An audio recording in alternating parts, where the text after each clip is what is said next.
और इस घटना में बहुत प्यारी सी बातें हैं। 3 बातें महत्वपूर्ण है, ध्यान देने योग्य। पहला मुष्टिका का प्रहार, दूसरा रुधिर का वमन, और तीसरा है पुनः उठ खड़ा होना। पुनः पुनि संभार उठी सोलंका।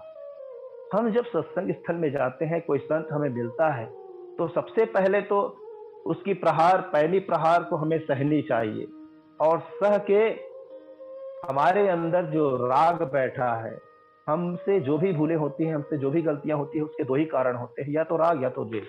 जिसके प्रति हमारा प्रेम है उसके राग में बंधे रहेंगे, और जिससे हमारा काम नहीं बनता उससे द्वेष होता है। और ये राग द्वेष के चलते, राग द्वेष उल्लुक सुकारी, इसीलिए तो मानस में लिखा गया है। हम जो भी कर्म करते हैं राग द्वेष से प्रेरित होकर करते हैं। तो तन में जैसे खून होता है वैसे ही मन में भी रक्त होता है। तन में रक्त होता है वैसे मन में भी रक्त होता है, और मन में जो रक्त होता है उसे हम राग कहते हैं। और राग जब निकल जाता है तो बन जाता है विराग। इसी से मिलता जुलता हिंदी साहित्य में एक शब्द है रक्त, और रक्त जहां निकला तो बना विरक्त। बिल्कुल लंकनी विरक्त हो जाती है। आप सब जानते हैं कि लंकनी राक्षसी नहीं थी, अपितु लंकनी का निर्माण ब्रह्मा जी ने लंका के निर्माण के साथ ही किया था।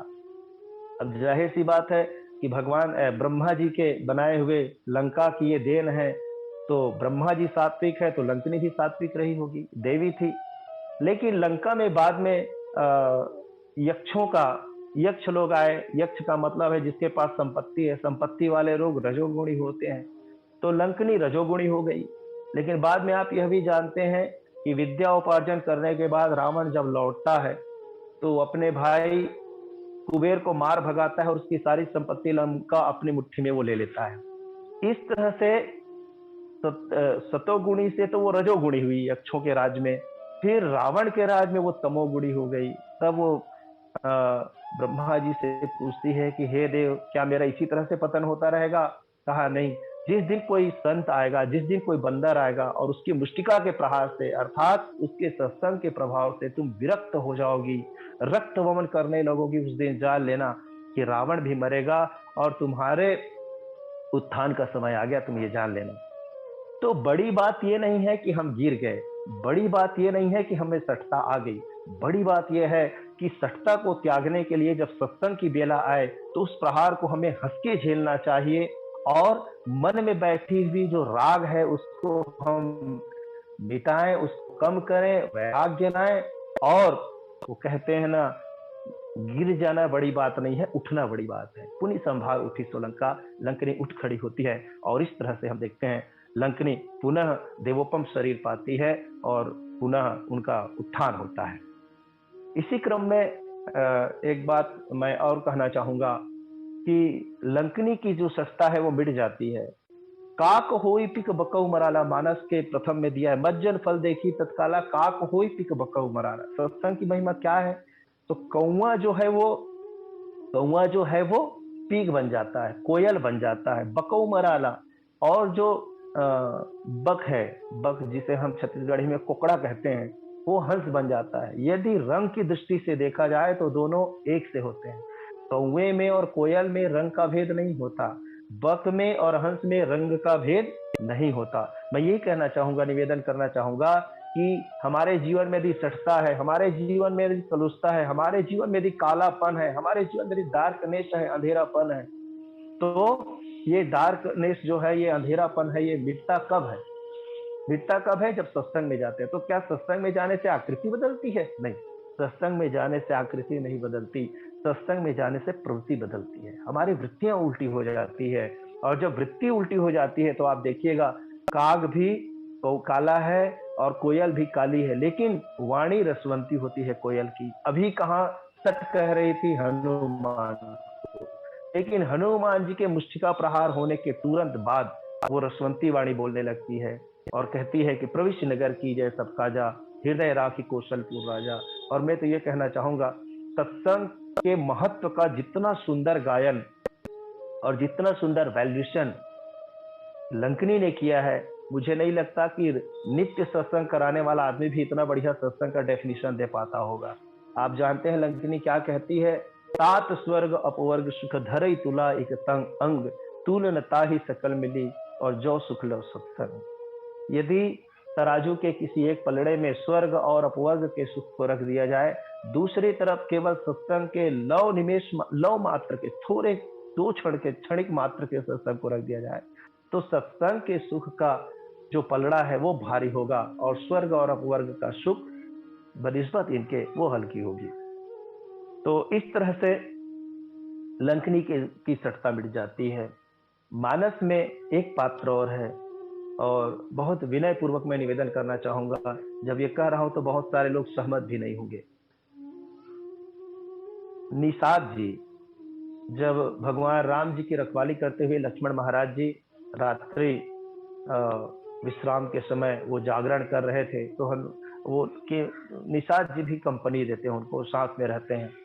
और राम जी को कूश के आसन पे सोते हुए देखकर वो बहुत दुखी हो जाता है वो, और ये एक बात कहता है कि कैकय नंदिनी मंदमती कठिन कुटिन पलकिन, जेहि रघुनाथ जान के ही सुख अवसर दुख दिन। एक बात तो देखो लक्ष्मण। बोले क्या है भैया? बोले कैकई मंदमती है, जिन्होंने राम और सीता को ऐसे सुख के अवसर पर उन्होंने दुख दिया है, निश्चय ही कैकई निंदनीय है, निंदा की पात्र है। क्यों? बोले वो मंदमती है। और लक्ष्मण महाराज बहुत बढ़िया बात कहते हैं कि काहु न को सुख दुख करदाता, निज कृत कर्म भोग सब भ्राता। भाई इसमें किसी का दोष नहीं है, सब अपने अपने कर्मों का लेखा है। खैर इस पर न जाए हम, हमें मंदमती या सठता वाली बात को पकड़ना है। कैकई जैसी निपुण, कैकई जैसी विदुषी और कैकई जैसी साहसी रानी महाराज दशरथ के रनिवास में शायद ही कोई और थी। तभी तो महाराज दशरथ जब कोई राजनीतिक मंत्रणा करना होता था तो कैकई से मंत्रणा करते थे। वो युद्ध के मैदान में भी जाने को होता था तो कैकई को ले जाते थे। कितनी विश्वास पात्र थी कैकई महाराज दशरथ की। लेकिन फिर भी ऐसे महाराज दशरथ को एक सामान्य सा व्यक्ति यदि मंदमती कहता है, यदि सठ के दायरे में उसको लाके खड़ा करता है, तो निश्चय ही वो सठता तो उसके जीवन में आई होगी, तभी कोई बोल रहा है। ये सठता आई कहां से? जैसे कि हमने अभी कहा, सठ सुधरहि सत्संगति पाई, पारस परस कुधाति सुहाई। सठ जो है वो सत्संगति से मिटता है, सठता सत्संगति से मिटता है। तो निश्चय सी बात है, इसका रिवर्स रिएक्शन भी होगा। और वो क्या होगा? सठता आती कहां से है? कुसंगति से। जहां कुसंगति आई मतलब सठता आएगी। तो कैकई को कौन ऐसी मिल गई या मिल गया जिसके संगति में रहकर उन्हें मंदमती होना पड़ा? तो छत्तीसगढ़ी में एक बढ़िया सा कहावत है भैया कि बड़े संजाबे तक खावे बीरोपान और छोटे सर रहबे तक कटावे दोनों कान। कितना बढ़िया बात है। बड़ों के साथ जाओगे तो आपको भी बिड़िया पान खाने को मिलेगा, छोटों के साथ जाओगे तो कहीं ना कहीं आपकी फजीयत होगी। कैकई मत मैया का जो संग है निश्चय ही किसी ऐसे मंदमती के साथ हुआ रहा होगा। और तब हम जानते हैं कैकई मैया जो है वो कहा किसका मानती है। बाबा तुलसी जी मंथरा का परिचय देते हुए बहुत बढ़िया बात कहते हैं। नाम मंथरा मंदमती, चेरी कई केरी, अजस पेटारी ताही करी, गई गिरामती फेरी। माँ कैकेयी जो है वो मंदमती मंथरा के संग में आ जाती है। क्या ये सत्संग था? नहीं। राम को जीवन से निकाल देने का जो प्रयास होगा वो सुसंग नहीं, सत्संग नहीं, कुसंग ही होगा। और इस कुसंग के प्रभाव से सठता के दायरे में माँ कैकेयी आ जाती है। सटता और बहुत सारे लोगों का बीता है मानस में। आप जाते, अच्छा अब ये हुई कैसे ठीक मैया कैकेयी? तो आप जानते हैं महाराज दशरथ के प्राणोत्सर्ग के पश्चात जब भरत महाराज जाते हैं, भरत महाराज जी कौन है? भरत जी जैसे तो संत मिल पाना मुश्किल है दुनिया में। जग जप राम राम जप जय ही भरत सरिस को राम सने, सिय राम प्रेम पीयूष पूरन होत जन्म न भरत को, मुनि मन अगम जम नियम संयम विषम व्रत आचरत को। दुनिया में ऐसा कोई योग संयोग नहीं है, कोई जप तप नहीं है, विरुद्ध धर्म पालन भरत महाराज जी ने नहीं किया।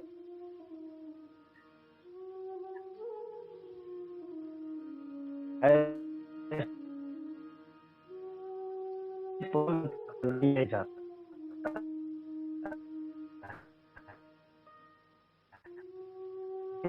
और धर्म में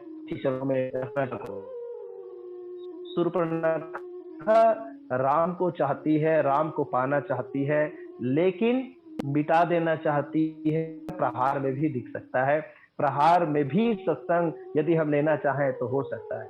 लक्ष्मण महाराज जी एक पैनी तलवार लेकर उसके नाक को काट देते, नाक कान बिन, और शूर्पणखा की सत्ता दूर हो जाती है। कैसे दूर हो जाती है? हम कैसे माने कि उसकी सत्ता मिट गई? तो इस अर्थ में कह सकते हैं कि एक तो राक्षसी थी, ऊपर से बिना पढ़ी लिखी भी थी, है ना, और वासना की तो घनीभूत प्रतिमूर्ति कही जाती है शूर्पणखा को। लेकिन ऐसी शूर्पणखा जो है वो श्री राम जी के नाम धाम रूप गुण लीला इसका वर्णन करती है। भगवान राम जी के नौ रसात्मक रूप का वर्णन करती है।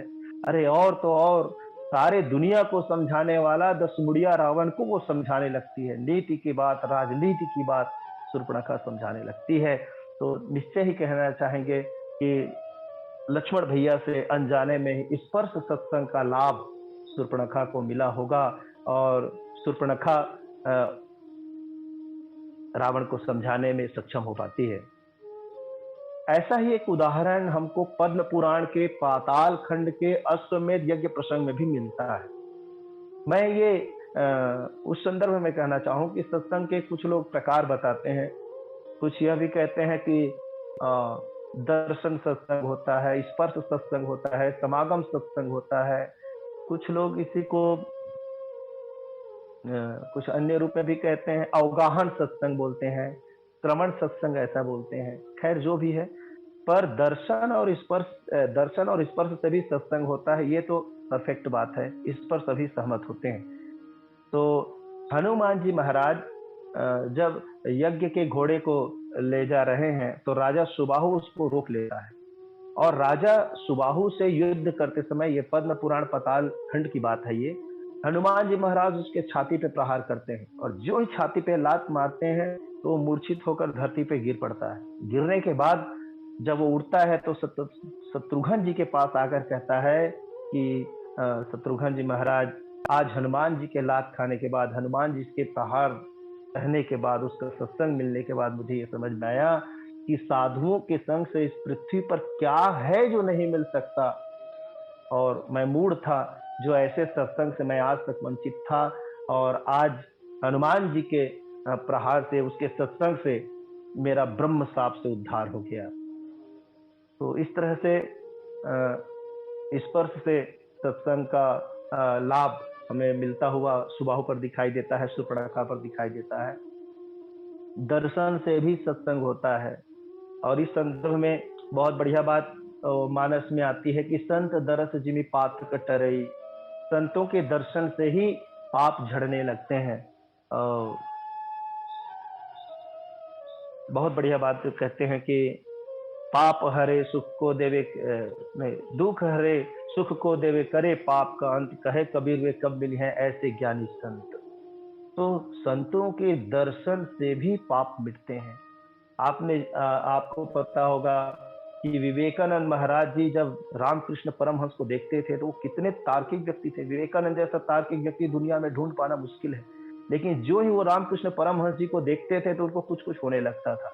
और एक समय तो ऐसा आया कि अपने अंगुष्ठ को सिर्फ छुआ देते हैं उसके छाती में, यानी स्पर्श सत्संग हो गया।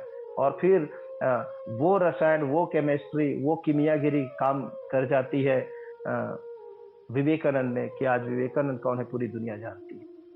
तो इस तरह से सठता को मिटाना हो तो बहुत बढ़िया साधन है सत्संग। हनुमान जी महाराज के द्वारा प्रहार का सत्संग, स्पर्श का सत्संग हमने कई स्थानों पर देखा। दर्शन के सत्संग का प्रत्यक्ष प्रमाण हमको मानस में ही दिखाई देता है। भगवान राम के पिताजी हैं महाराज दशरथ, लेकिन राम कौन है वो जीवन भर जान नहीं पाते, या ये कहें जानना नहीं चाहे। मनु के रूप में जब उन्होंने तपस्या किया तब तो उनका यही था ना कहना कि मैं आपको कभी अपने बेटे के सिवा ब्रह्म के रूप में न जानूं, आपको बेटे के भाव से प्रेम करूं। ये सत्य प्रेम था महाराज दशरथ जी का।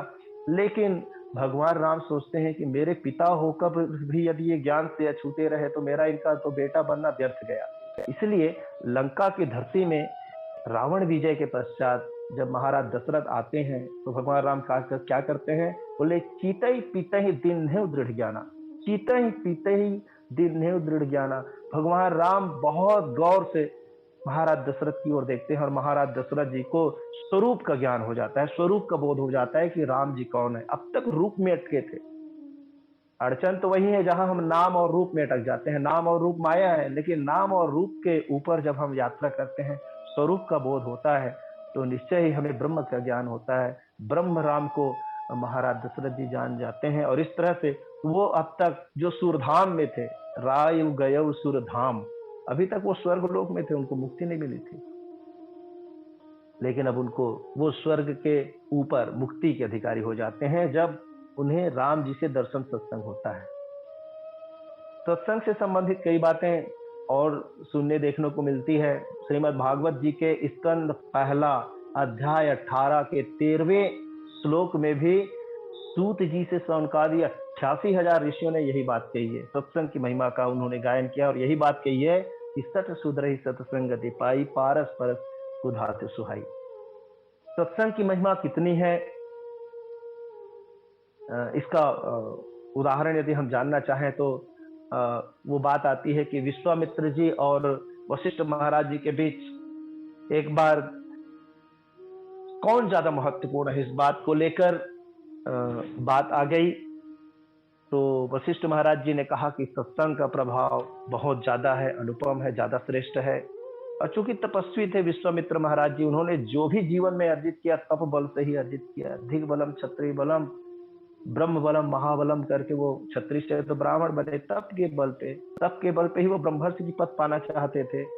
तो निश्चय ही वो तप के पक्षधर थे। उन्होंने कहा कि तप ज्यादा महत्वपूर्ण है। दोनों फैसला कराने शेषनाग के पास गए, बताइए दोनों में से हम में से कौन सही बोल रहे हैं, तप श्रेष्ठ है या सत्संग श्रेष्ठ है।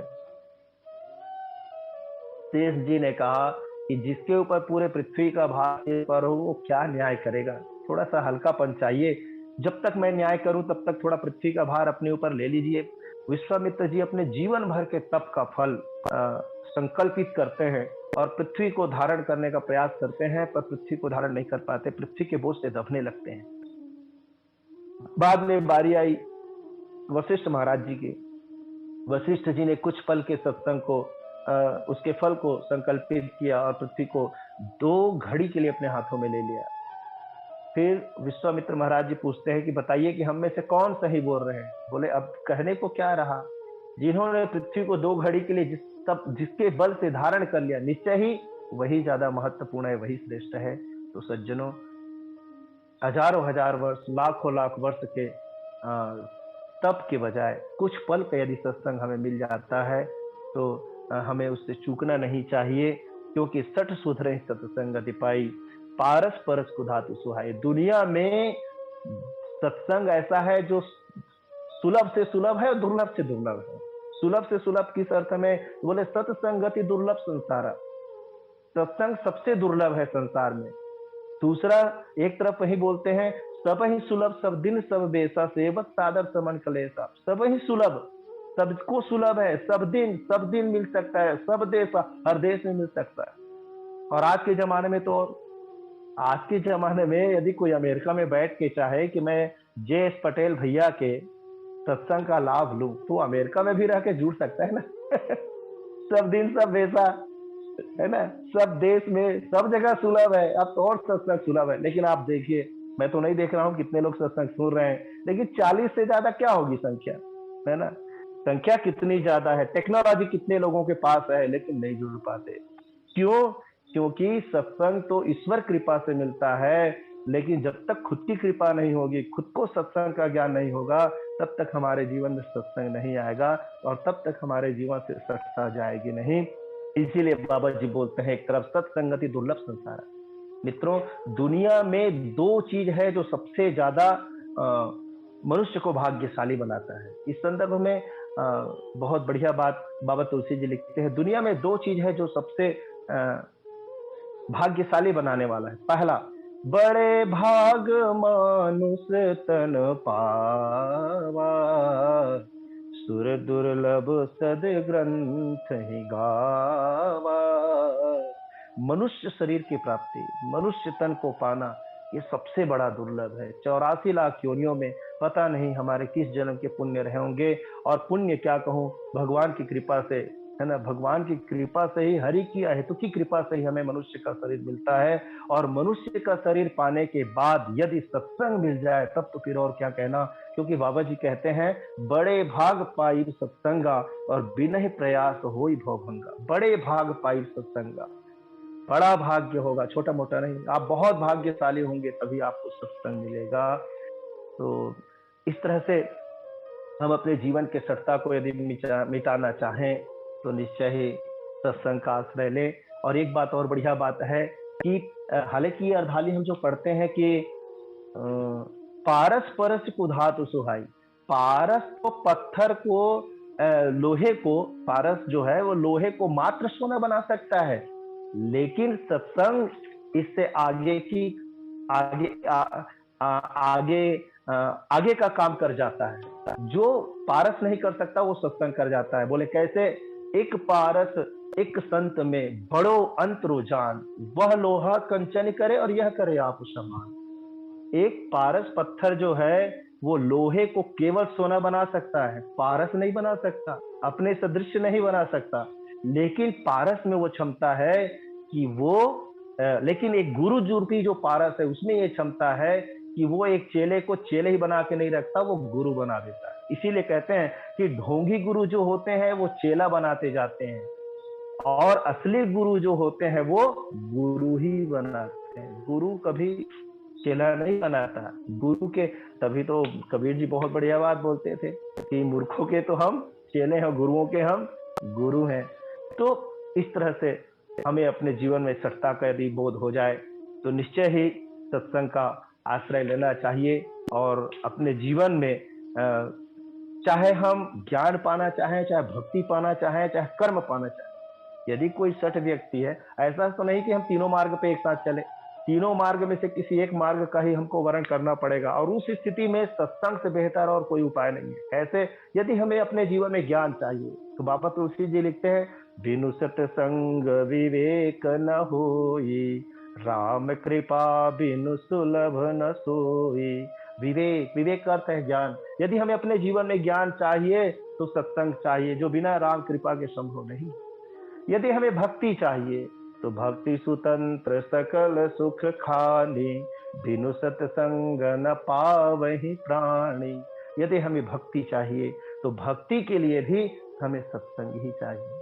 पर यदि हम कर्म योगी हैं, कर्म मार्ग से हम प्रभु के पास जाना चाहते हैं, मुक्ति को उपलब्ध होना चाहते हैं, तब भी बाबा तुलसी जी कहते हैं कि मति की रति गति भूति भलाई, जब जेहि जतन जहां जेहि पाई, सो जानब सतसंग प्रभावु, लोकहु वेद नयान पावु, सतसंगत मुद मंगल मूला, सोई फल सिद्धि सब साधन स्थूला।